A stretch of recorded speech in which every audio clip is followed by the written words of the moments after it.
Bonjour à toutes et à tous, bienvenue dans ce nouveau webinaire concernant la nomenclature et notamment la nomenclature des perfusions. Donc on va commencer par un petit test technique. Si vous pouvez me mettre dans le chat c'est pour me dire si vous m'entendez bien, si vous me voyez bien, si ça fonctionne correctement. Rappelez-vous que vous avez la possibilité pour tout ce qui est problème technique de discuter avec l'équipe technique Webikeo grâce à la petite bulle violette qui est en bas à droite de votre écran. Voilà, le chat, on peut l'utiliser pour des questions, pour tout ça. Et si vous avez des problèmes techniques, uniquement la petite bulle violette, car vous aurez directement le service technique. Bon, ben, ça a l'air d'être bon pour tout le monde. Donc, on va pouvoir continuer ce webinaire. Donc, encore une fois, bienvenue à tous et à tous. On est très nombreux aujourd'hui. On voit que la nomenclature vous intéresse toujours autant. Donc voilà, cette conférence va durer qu'une demi-heure, comme d'habitude, hein, parce qu'il faut bien un début et une fin. Donc on n'aura certainement pas le temps de rentrer autant dans le détail que vous le voudriez, hein, parce qu'on pourrait y passer, je pense, la journée. Mais on va essayer en une demi-heure de dégrossir un petit peu la situation et de vous faire quelques rappels utiles. Donc tout d'abord, je me présente. Donc je suis Philippe Gras, infirmier, ancien infirmier libéral, et aujourd'hui je suis formateur chez Orion Santé et chargé de développement commercial. Et c'est moi qui suis en charge d'animer tous les webinaires de l'année. Donc vous savez qu'on essaye de vous en faire un par mois sur une nouveauté, sur quelque chose d'intéressant. Derrière, que vous ne voyez pas, il y a ma fidèle assistante Sabine qui est là pour voir si tout fonctionne bien, si je ne dis pas de bêtises, et surtout qui va essayer de compulser un petit peu vos questions. Vous pourrez au fur et à mesure du webinaire poser vos questions par le chat.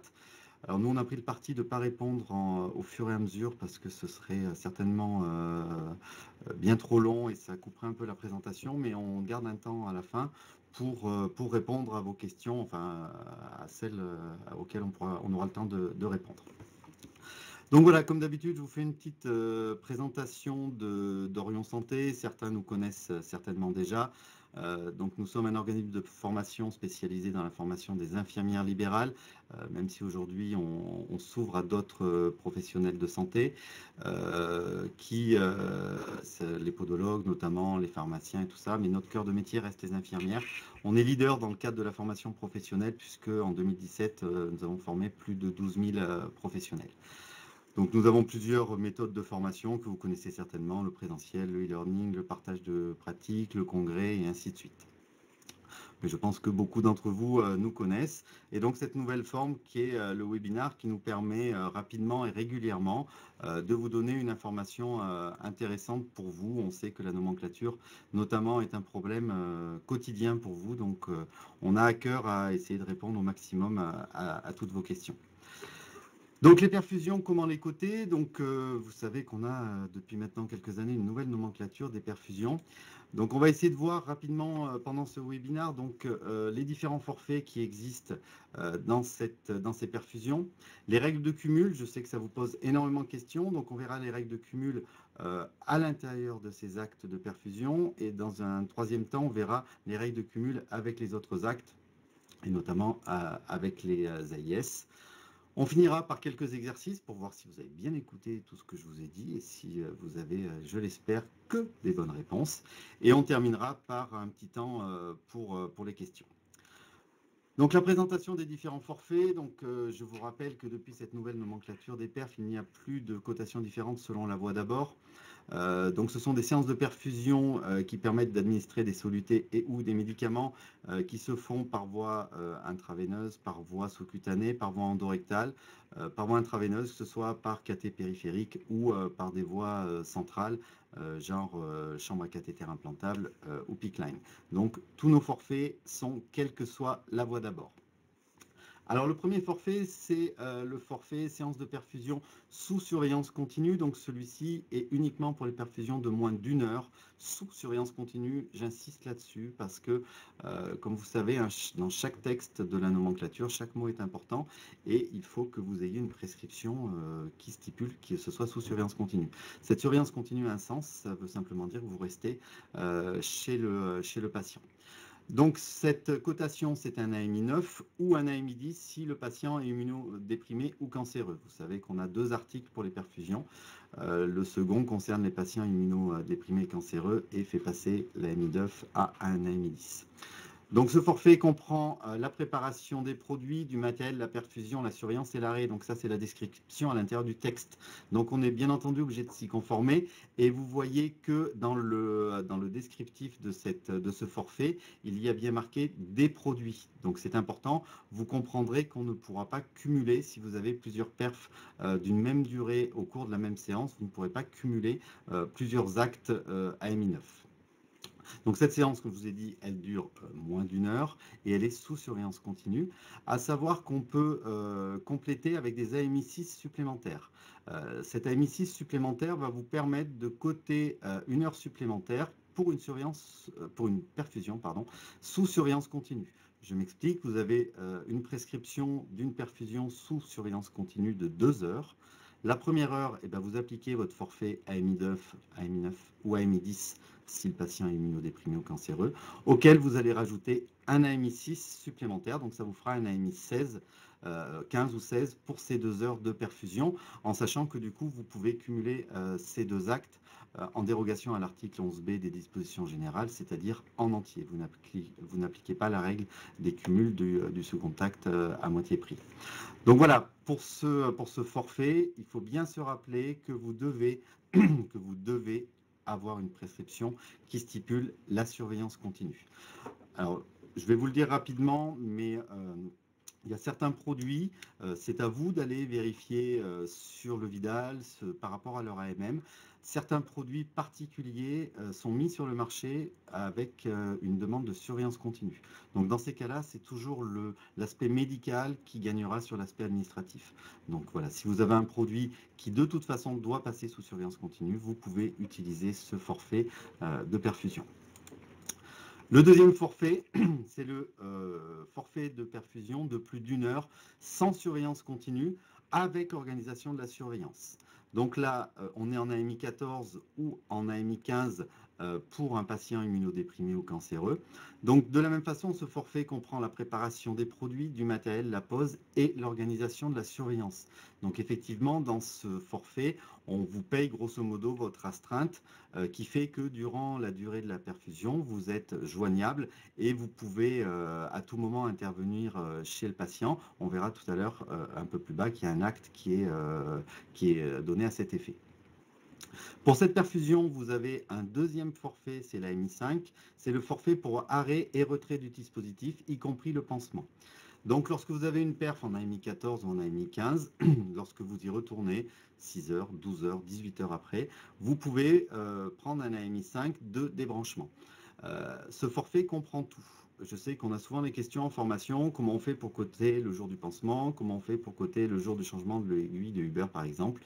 Tous les forfaits de perfusion comprennent ces soins-là, le pansement, le changement éventuel d'aiguille, la rinçure, tout est compris dedans. Il existe dans la nomenclature des forfaits d'entretien de cathéter, il est bien marqué que ces cotations ne peuvent être utilisées qu'en dehors des périodes d'utilisation de ces cathéters centraux. Donc voilà, cet AMI 5, il faut savoir qu'il n'est pas cumulable avec un AMI 9 ou un AMI 10. Donc vous savez, c'est la dia d'avant. On a vu que le forfait sous surveillance continue, vous restez. Donc bien entendu, vous ne pouvez pas vous coter en plus un débranchement. Ce qui fait que ça rend les choses un petit peu compliquées parce qu'il peut arriver qu'au cours d'une même séance, vous posiez une perf de plus d'1 heure en AMI 14, une perf de moins d'1 heure en AMI 9.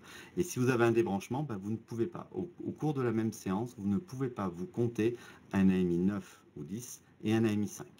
Donc voilà pourquoi on vous a mis ce forfait AMI 5 bien dans cette dia-là sur la perfusion de plus d'1 heure avec organisation de la surveillance.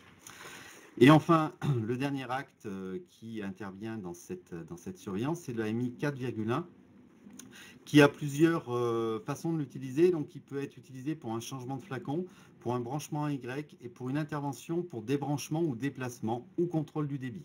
C'est-à-dire que cet acte voilà, vous avez une perfusion sur 24 heures chez un patient, vous le cotez en AMI 14 ou 15, et en pleine nuit, le patient a mal, ça passe mal ou ça passe trop vite, il vous appelle, vous vous déplacez chez le patient, et à ce compte-là, vous pouvez vous coter un AMI 4,1 avec votre déplat et avec le forfait nuit qui peut être coté.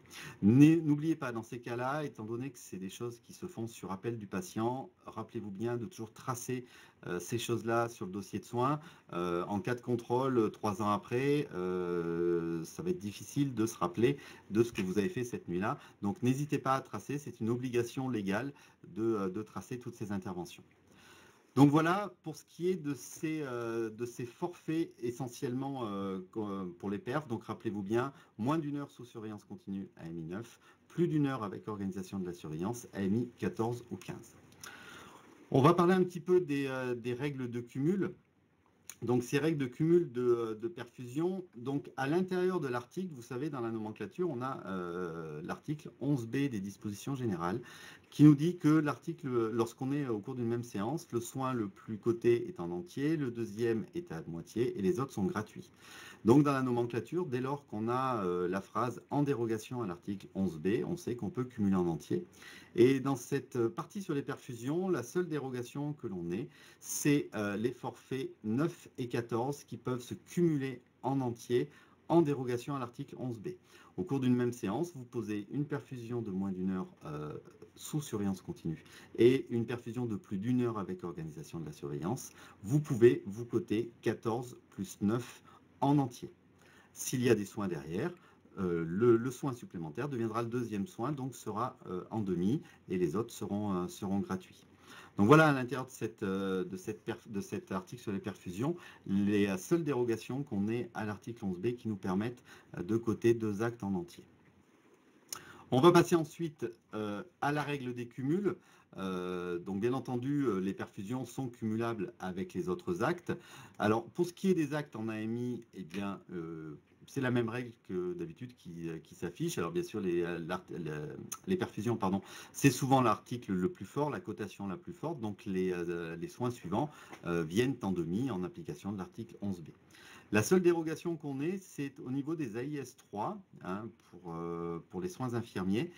Et il est dit dans l'article sur les AIS 3 qu'on peut cumuler un AIS 3 à taux plein avec une perfusion ou un pansement lourd et complexe ou avec le nouvel article 5 ter concernant la surveillance du patient atteint d'insuffisance cardiaque ou de BPCO.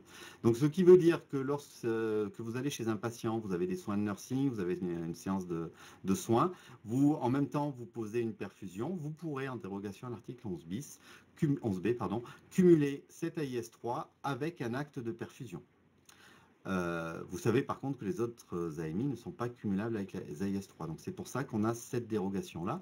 Alors ce qui est important dans cet article, c'est le ou, c'est-à-dire que si au cours d'une séance de soins infirmiers, vous avez en plus une perfusion et un pansement lourd et complexe, vous ne pourrez pas cumuler les deux en entier. Le plus fort sera en entier et le second sera en demi en application de l'article 11b des dispositions générales. Donc voilà, c'était un rappel important. Donc l'AIS 3 n'est pas cumulable avec les AMI en dehors d'une perfusion ou d'un pansement lourd et complexe ou du nouvel article 5 ter, l'AMI 5,8 pour le patient atteint d'insuffisance cardiaque ou de BPCO. Donc voilà, par rapport à ces perfusions, donc là, j'ai pris le parti effectivement de vous parler que des gros forfaits qu'il y ait. Le seul dont je peux vous parler rapidement, c'est le forfait AMI 4 qui est pour l'organisation de la surveillance. Ce forfait n'est pas cotable le jour de pause et le jour de dépose.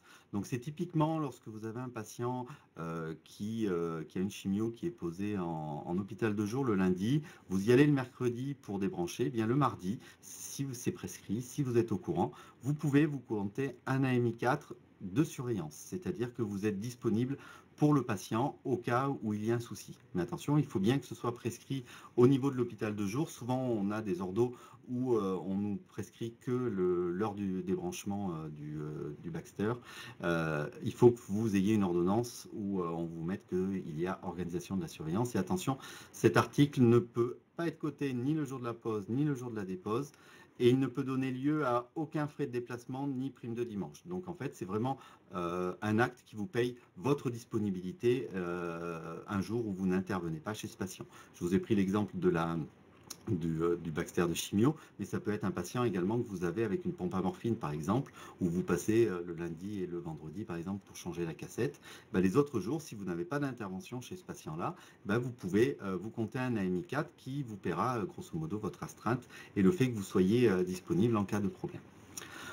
Voilà pour ce qui est de la présentation des perfusions. Donc je vous propose quelques exercices pour voir si vous avez bien tout compris.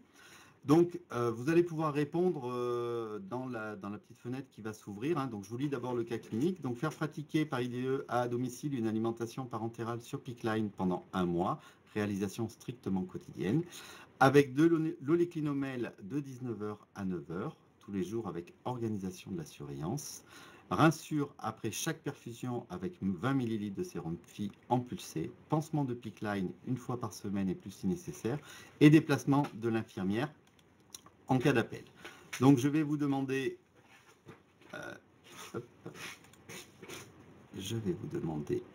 une petite question. Attendez que je retrouve. Donc je vais vous demander quelle cotation vous appliquez à 19h. Donc j'ouvre. Vous avez plusieurs possibilités. Donc vous avez AMI 9, AMI 14, AMI 14 plus 5 sur 2, AMI 4,1 ou alors pas d'avis. Donc je vous laisse quelques petites secondes pour voter. Pour l'instant, ça me paraît pas mal. Je vois que tout le monde vote, c'est bien. Allez, je termine le vote. Donc, on a effectivement 91% des gens qui m'ont répondu AMI 14. Effectivement, on est bien dans un AMI 14 pour cette perfusion-là, puisqu'il s'agit d'une perfusion de plus d'1 heure avec organisation de la surveillance. Donc, on est tout à fait dans ce cadre-là. Dans ce même cas clinique, on va voir, je vais vous demander quelle est la cotation que vous allez appliquer à 9 heures. Donc, je vous laisse voter. Vous savez qu'il y a un forfait pour le débranchement. Donc, je vous laisse voter. Bon, le premier cas est assez facile. Hein. C'est simplement l'utilisation simple de nos forfaits.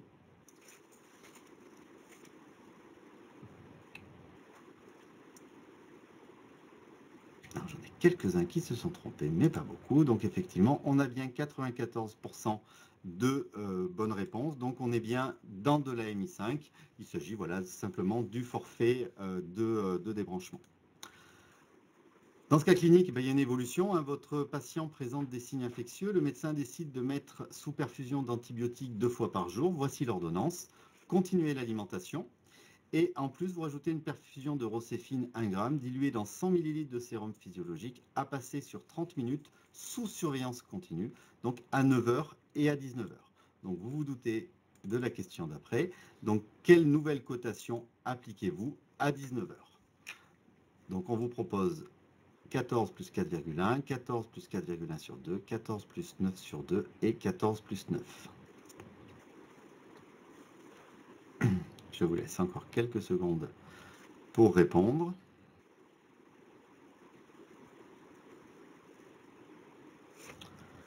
Voilà, on arrive à vos réponses. Donc, on a 86% de bonnes réponses. Effectivement, il s'agit bien de l'AMI 14 plus 9 en entier, puisque je vous ai dit que ces deux articles pouvaient se cumuler en dérogation à l'article 11b, c'est-à-dire sans dégressivité, on peut les compter en entier. Et enfin, je vais vous demander la dernière cotation, à savoir la cotation à 9 h. Donc là, on vous propose 9 plus 5 sur 2, 9 plus 5, 9 ou 4,1. Alors là, c'est un petit peu plus mitigé dans les réponses, j'ai l'impression. Je vous laisse encore quelques secondes pour réfléchir.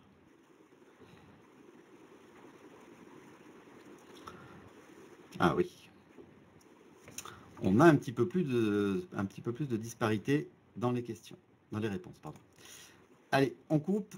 Donc effectivement, j'ai 36 personnes qui m'ont dit AMI 9, 33 personnes qui m'ont dit AMI 9 plus 5 et 28 personnes qui m'ont dit AMI 9 plus 5 sur 2. La bonne réponse était bien entendu AMI 9 puisque je vous ai dit que le forfait de débranchement AMI 5 n'était pas cumulable au cours d'une même séance avec l'AMI 9. Alors même si ce débranchement, l'AMI 5, concerne la perfusion d'alimentation, c'est pas le problème, mais du fait que c'est au cours de la même séance, il est impossible de cumuler un AMI 9 et un AMI 5. Donc la réponse était bien AMI 9. Une petite précision sur les autres, donc AMI 9 plus AMI 5, bien entendu, c'est pas possible, mais en plus, ça ne viendrait pas en dérogation à l'article 11b. AMI 9 plus 5 sur 2, même si l'article 11b est respecté, ces deux cotations ne sont pas cumulables entre elles, donc c'était bien l'AMI 9 qu'il fallait retenir. Donc voilà, ces petits exercices pour vous montrer que ce n'est pas aussi facile que ça. Hein. Les 3 premières questions étaient simples et on a eu de très bons scores. Avec une petite complexité, eh bien, on s'aperçoit que ça devient plus difficile de répondre. Donc voilà, ce que je vais vous proposer, c'est de traiter vos questions, s'il y en a. Alors, questions-réponses. On ne répond pas aux demandes de cotation d'Ordo, me dit ma collègue. Non, effectivement, on ne peut pas répondre aux cotations d'Ordo. Je préfère que vous me posiez des questions plus spécifiques, mais regardez, j'en ai déjà pas mal. Alors, quelle cotation si la perfusion de moins d'1 heure non prescrite sous surveillance continue? Donc, c'est ce que je vous ai dit. Eh bien, soit, il y a plusieurs possibilités, soit vous faites faire une ordonnance avec la prescription de surveillance continue, soit c'est un produit pour lequel vous allez vérifier l'AMM et voir si au niveau de l'AMM, ce n'est pas marqué s'il est sous surveillance continue, auquel cas vous pourriez l'appliquer même si elle n'est pas prescrite. Et sinon, ça va dépendre. Si vous avez une perf de base, ça va être considéré comme un branchement en Y. Si vous avez une perf de base, une alimentation ou une hydrate qui passe sur 24 heures et qu'à une heure dite, on vous demande de poser un flacon supplémentaire et qu'il n'est pas prescrit sous surveillance continue, vous ne pouvez pas utiliser la MI 9. Donc vous avez la possibilité d'utiliser la MI 4,1. Je vous ai montré tout à l'heure ce forfait-là qui a plusieurs utilités, mais qui entre autres peut être utilisé pour un branchement en Y. Lorsqu'on est avec les perfusions, c'est très important de toujours réfléchir à notre perte de base. On a une ligne principale et c'est après, par rapport à cette ligne, ce qu'on va venir brancher, c'est là qu'on comprendra mieux, qu'on aura une meilleure explication pour savoir quelle cotation on utilise. Mais si vous n'avez donc pas de prescription de surveillance continue, on considère que c'est un branchement en Y. Dans ces cas-là, la surveillance continue n'étant pas prescrite, vous n'êtes pas obligé de rester. Vous passez, vous branchez votre flacon et vous repartez. Dans ce cas-là, c'est un AMI 4,1.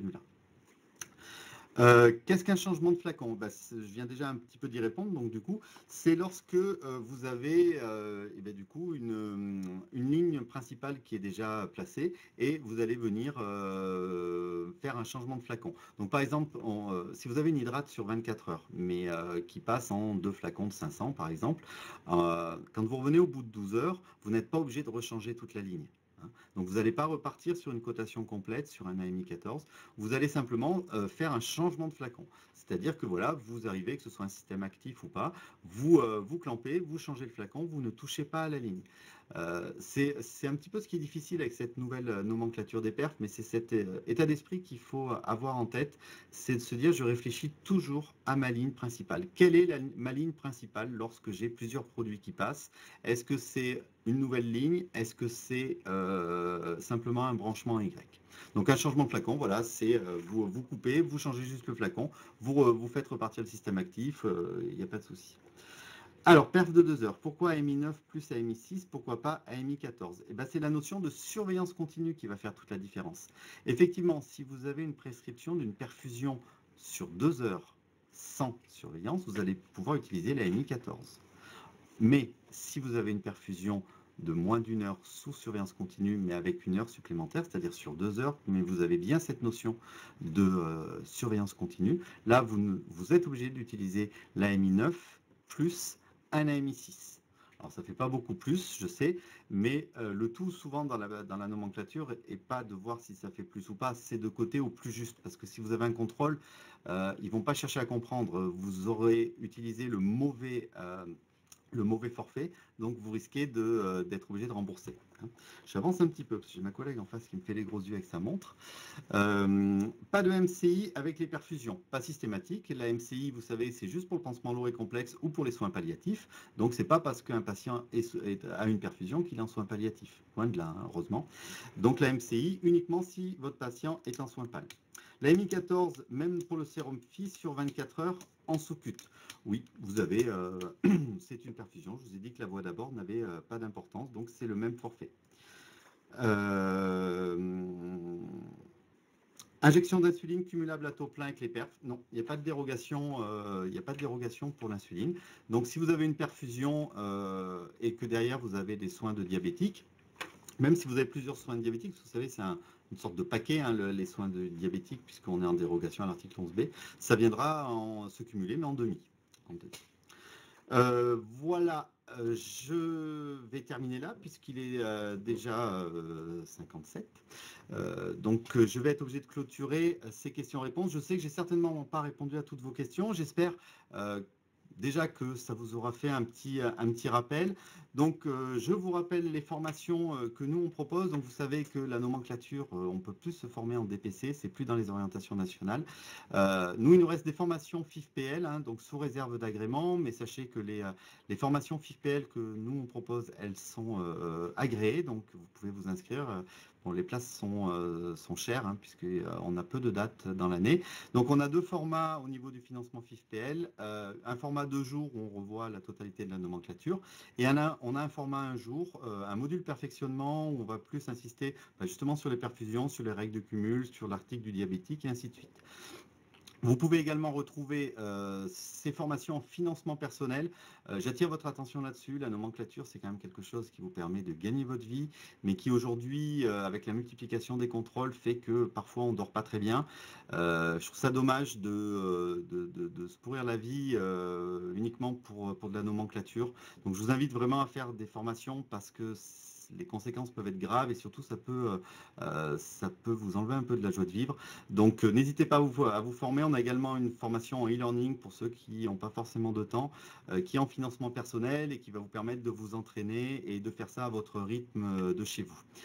On organise également le 26 octobre un petit peu partout en France, je vous laisse aller sur le site, ce qu'on a appelé le Nomenclatures Day, qui est un jour voilà, où on va se retrouver dans différentes villes de France et on va faire des exercices ensemble, où on va un petit peu voir les points difficiles de la nomenclature. Donc voilà, c'est pour créer un événement un petit peu ludique, sympa, qui va nous permettre de nous entraîner avec la nomenclature. Pour tout ça, je vous laisse vous rendre sur le site Orion Santé.